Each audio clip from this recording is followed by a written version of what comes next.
Good evening. Welcome. We're talking all things boundaries at Christmas. I'm providing a webinar next week helping people to explore not only narcissists at Christmas, but the ultimate issue for many of my people pleasers, whether you're dealing with a narcissist or not, is learning how best to protect yourself, because we are not great at self-protection. Often us empaths, we think that love and kindness will win the day, and this is not great for your greatness. It's essential we understand that boundaries is not something you just Google and learn. No. Boundaries is about application. How do you begin to apply it to your life? And for many of us, this will be uncomfortable and we will want to run to the hills because it's just something we don't want to do. But the challenge is you have to choose your heart. As I say to people, life ain't easy. Choose your heart.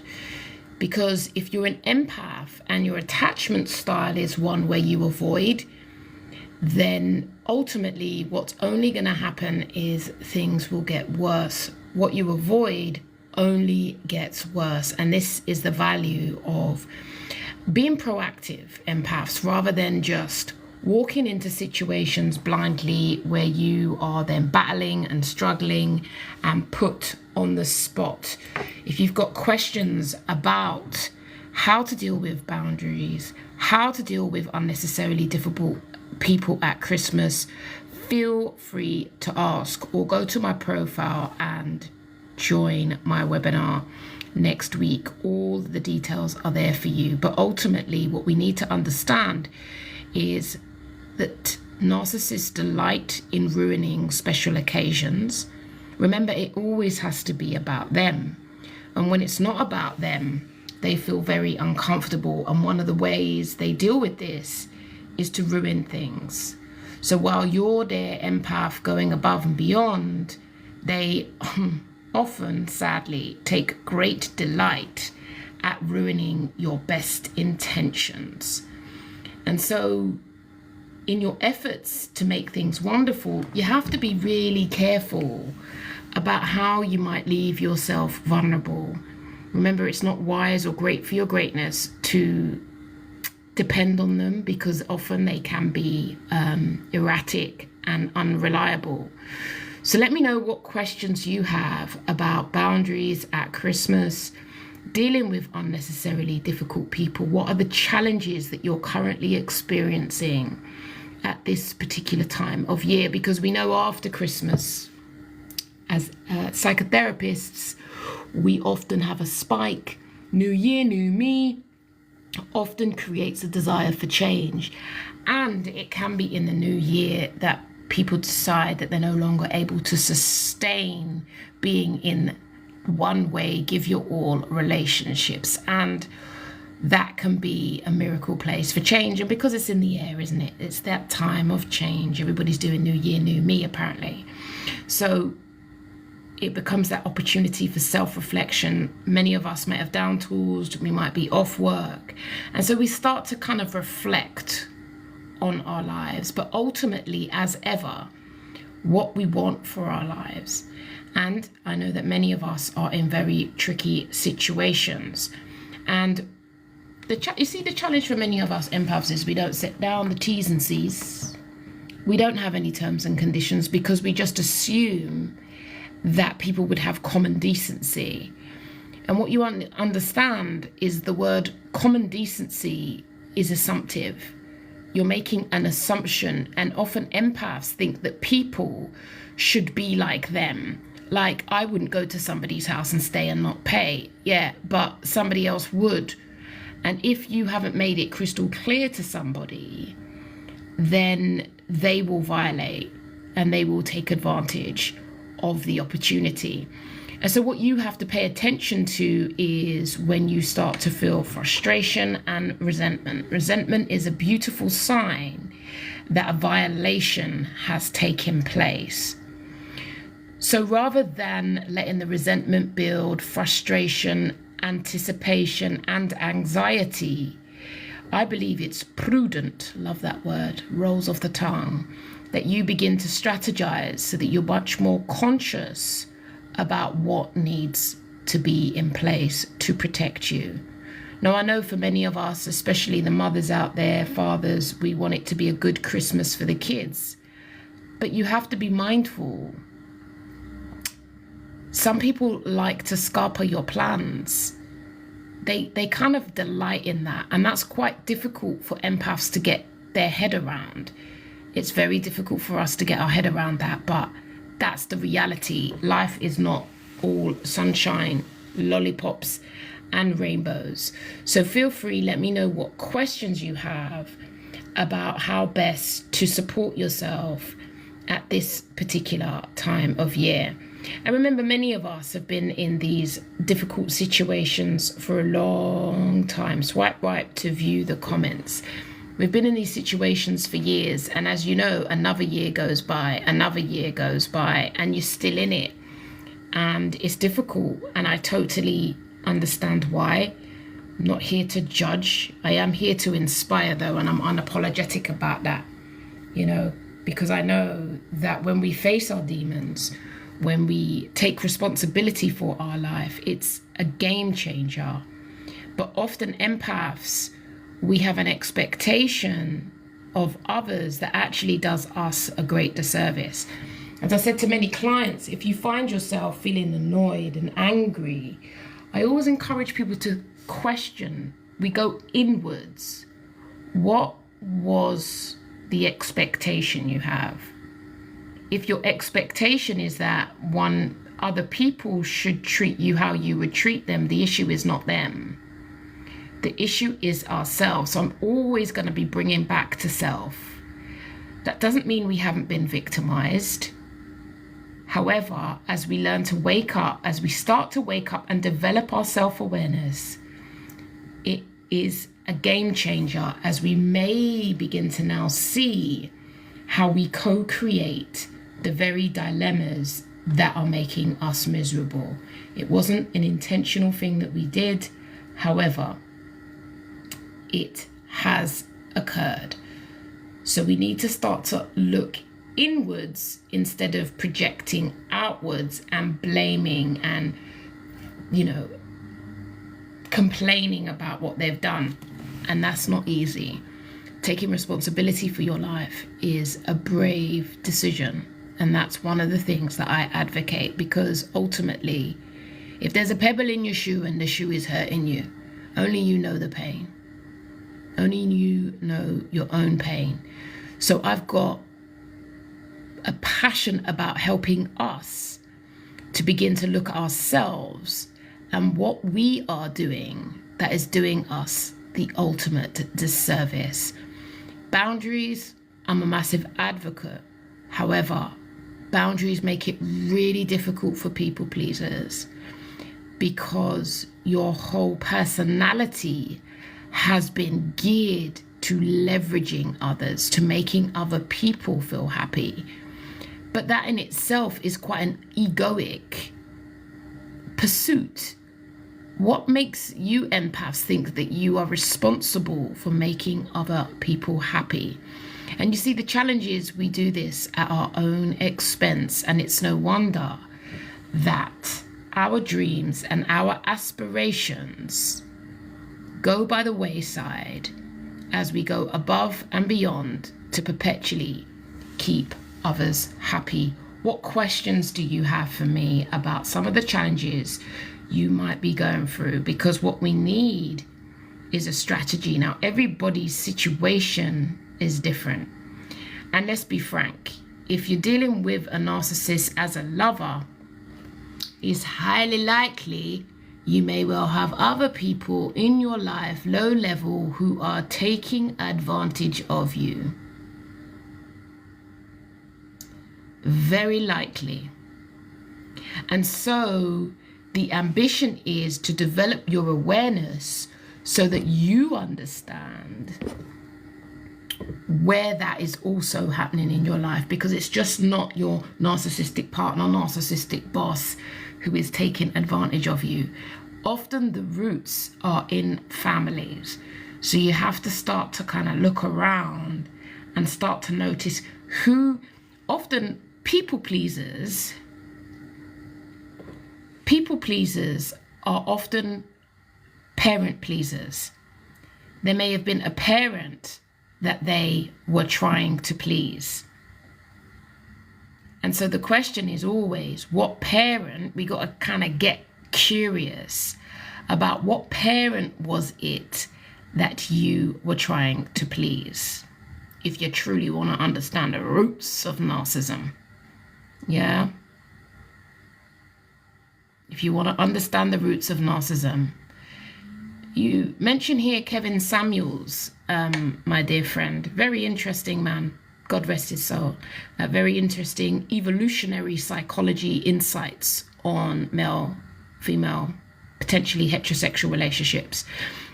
So thank you for the advice to people. I was listening to him briefly recently, and at the same time I'm listening to a book on evolutionary psychology, and the insights absolutely do complement evolutionary psychology, which people may find very uncomfortable. The book I'm reading at the moment is called The Case Against Reality by Donald Hoffman. So thank you for your insights there, as official. It was your mum, Soph. It was your mum. Oh, okay. So you've started to do some of the work. You're starting to join the dots, and you're starting to see that actually it's mummy who was the parent you were always pleasing. And so this is particularly challenging. I'm not sure, what your relationship status is with your mum. Because for many of us, we can all Google, but the reality is going no contact with parents is not an easy decision to make. That is absolutely life-changing. And, I help many people to learn how to manage those relationships better. But also you have to remember, if you were considered to be a soft touch in your family of origin, then sometimes they want you to also do the donkey work. They expect you to do the caring work while they go and live their best life, right? And so you're sacrificing your entire life. So we also have to be careful of the role we've been ascribed to in our family of origin. We pay attention. And actually, I remember when I was training as a therapist, one of the most trickiest, when you train as a therapist, you're in therapy for 4 years. So before you become a therapist, you actually go through change yourself. So before you help anyone, you have to deal with that yourself. It's actually much more trickier to change with family. Family are wedded to an idea of you, a role that you perform in the family.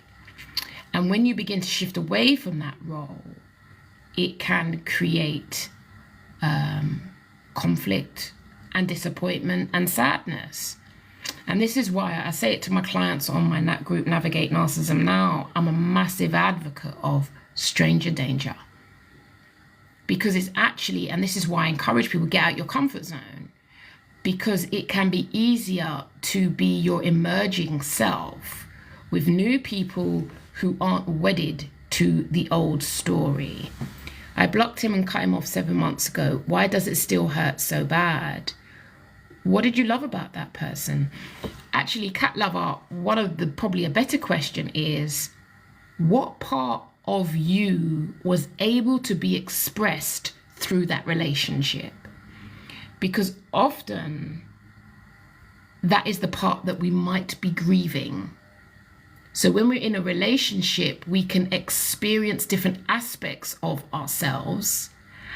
And when that relationship ends, we are no longer able to express that part of ourselves. So this is an inward question rather than going outwards. What is the aspect of your own self that you miss? Cat lover, let me know if that makes sense to you. Hey there, Sophia. Hey, how are you? You've got no contact. Well done. It was hard, but I needed to find my voice. Okay, my sister, I hear you. I hear you. I hear you. I hear you. I hear you. And sometimes, no contact. I think for many people I've supported, it's like the last option. You've tried boundaries, creating distance, but these people, family members, can be just too darn difficult, too horrid. And so they don't welcome your change and they rebel against it, and it makes it really difficult, and naturally that impacts on your wellness and your greatness and your capacity to manifest. So difficult decision. Yes, exactly this. I feel like I didn't see reality about my mum until I hit 40s. Yeah, man. Sister JJ, that sounds, about right. It takes a while, right? If you think about it, at 40, we're kind of 20 years into our adulthood, if we regard 18 as adulthood. And, 30s, you're kind of establishing yourself. Your 20s to your 30s, you're doing your thing, maybe career. You might have a family, a relationship. So there's lots of things that can crowd our insights. And so when you get to this point at 40, when things settle potentially, and we get wiser, remember, as we get older, we get a little wiser, innit? You start to see it. And so, like I said before, it doesn't always mean we cut people off, but it may well mean we learn to manage them a lot better. Yeah. So you manage your time. You manage your time. You manage engagement. Let me know. Because also dynamics with siblings is something to pay good attention to. Sibling rivalry, sibling roles, eldest child, middle child, youngest child, spoilt child, how siblings feel against each other, whether parents played each other off against each other, your history. So, as you may or may not know, attachment patterns is always something as a psychotherapist I'm fascinated by. Because by the time we start to have our intimate love relationship, so much of that was established in our former years. And so whilst we may not want to go there, and that's for good reason, we actually, I'm an advocate of going there so that we get to understand your foundations, so that some of your behavior in the present makes much more sense to you. We've got to get you making sense of what's happening in the now. Get you making sense of what's happening in the now. What does it say? I kept choosing partners just like her and I never saw it. Right under your nose, isn't it? Yeah, man. When you start to listen, I say to my clients all the time, and I'm here to help you see patterns and themes. That's why when you want to give me chapter and verse on all the details, I'm like, no. I'm trying to glean patterns and themes in your life, because once you see a pattern, you can make a prediction. And I know Mystic Meg, we don't do tarot around here. But patterns and themes make it really clear. And when you start to change, we can see that that's a pattern you're trying to break. That's why we always encourage people to try things differently. I'm a people pleaser and never realized that I never loved myself. What brought you to the realization, cat lover? What happened to you that enabled you to realize? It takes time. I think back in my early years, I never realized that either. I think I just loved liking the love songs, you know what I mean? You just give your all, your love, and you're there for that person and you're their rock. And then you realize, like, wow, in your darkest hour, in your hour of need, it's not coming back. So I think it is a process. And I think it's about the journey of life. It's about the journey of life. I really thought that if I sewed into somebody and loved them wholeheartedly, that would be I thought that was what it was about. But listen, them is Luther Vandross songs, Celine Dion songs. I'm not so sure about how that, I'm not saying love isn't a beautiful thing. And I have lots of friends around me in healthy, wholesome relationships. It is beautiful to witness. But however, some of our childhood stuff really does impact, especially when we haven't done the work. So let me know, what have you been doing to learn to love yourself? Because that is fundamental. That is truly fundamental. You are still no contact. Here we go. What have I said? When I left my family home at 19, I didn't look back. They still claim to not understand why. Well, you know what I've worked out? Sometimes you have to exercise discernment. Sometimes some people, even if you explained it in bullet points with pictures, they would never get it. And so discernment, I think is so fundamental for us empaths. You have to learn where you're going to put your energy. And you have to ask yourself, is it worth it? Because they'll never get you. And when they come at you with their venom and their nastiness, our precious heart can't be dealing with that. So who knows? Maybe it sounds like I'm reading between the lines, but maybe you've made the correct decision for yourself. Even go as far to claim I have some mental instabilities and that we're family. Well, the games will be played. My twin sister is a narcissist, and I met a man that was so familiar. It felt like I knew him. Trust the wisdom of the body. Many of us empaths are not attuned to the inner wisdom within because we often live in our head. One of my ambitions is to help people to get back into the body, to trust the wisdom within. When our mothers weren't capable of loving us, we didn't know how. My daughter taught me how to love. Oh, what a blessing. Oh, that gives me goosebumps, sister. That's a beautiful thing to hear. Chi, wagwan, sister. Number of views hit an all-time high in 30 days. Brilliant. A healthy relationship with my husband and great friends helped me see a toxic. But beautiful. You know, when you have those around you who love you. But you know what? Do you not ever find this really... When you don't see it, you don't see it. It's a bit like when somebody says someone close to you is jealous of you, but you can't see it because sometimes I think it's because our nose is too close. But actually other people may see it. And it takes time. It takes time to realize. Absolutely, it takes time to realize. So boundaries at Christmas. Remember, empaths, we can't control others. I'm always encouraging us to think about what is in our sphere of control. That empowers you. And some of us are going above and beyond to make it a beautiful Christmas. And that's a wonderful thing. But be careful of your niceness, your going above and beyondness. Because some people, narcissistic people, do delight in wrecking your best efforts. It gives them no end of joy to see you discombobulated. Actually, sometimes I've realized the more nicer you are is the more they loathe you. And so we must become clued up to the darker side of people's character and the darker side of our own, but that's another story. But pay attention to those people who delight in your adversity, in your falling from grace. Learning to trust your instincts, learning to trust your wisdom is essential. Remember, at Christmas time, if you're dealing with someone who's got a bad mood, think about how you might protect yourself. So, for example, with parents, you might have difficult, tricky parents, difficult family dynamics. Do you really have to sleep over? Do you have to be there for the whole time? Maybe you need to be there for a certain amount of hours and then remove yourself. Some of us might need to book into a hotel and go to a restaurant and do a Christmas dinner somewhere else for self-protection.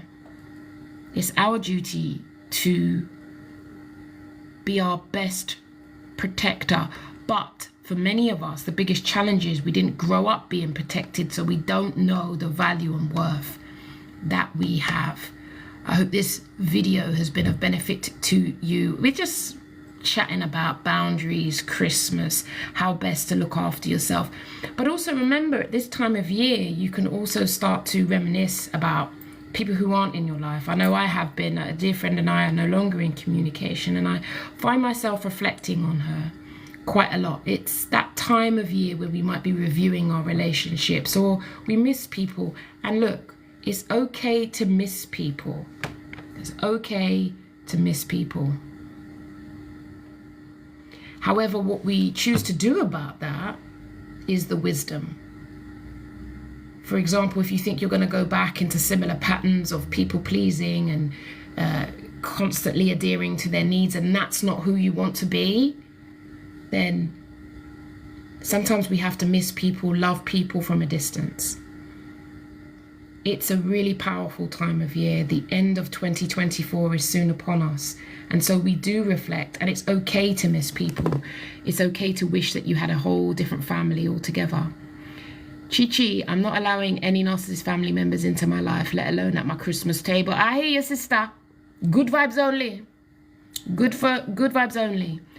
I now do what I would tell my daughter to do. I tolerated crap. I wouldn't let her even be around. I hear you. Thank you so much. It's a total honor. Honor to be of service to people. Honor to inspire. If you want to join my webinar, we have a webinar next week, Thursday the 18th. Feel free, go to my profile, have a look, sign up. I'm always curious about how best to support. You know, I shoot straight from the hip. I'm not on the long thing when it comes to talking about this subject, because I know the damage that it does, but I also know that within many of us, there's great potential, and that if we don't learn to protect our kindness, it will feel like a curse. It is never a curse to care, but often empaths, we are trying to make someone love us who doesn't love us. And often that can be a similar pattern to parents. We may have had a parent who didn't love us, and we went above and beyond to get their attention and to get their validation. And so what we're doing in our intimate relationships is just fulfilling a familiar cycle. And that is not great for our greatness. I heard somebody say, oh yeah, I do now. Yeah, oh, okay.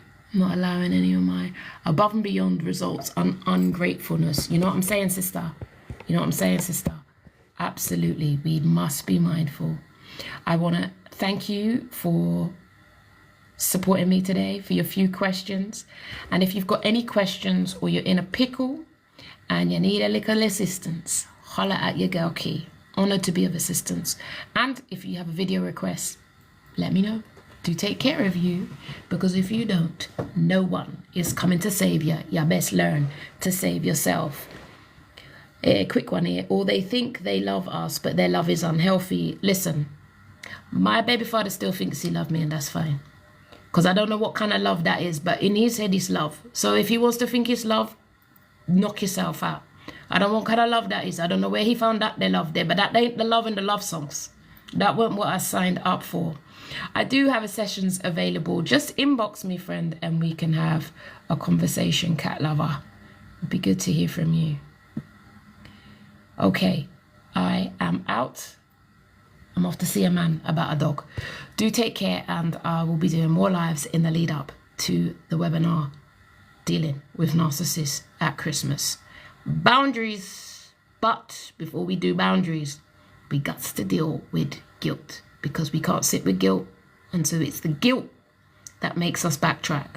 And until we kind of get some understanding about that, we'll just be filled with knowledge about boundaries, but not able to apply. Hope that makes sense. Peace. God bless. Bye.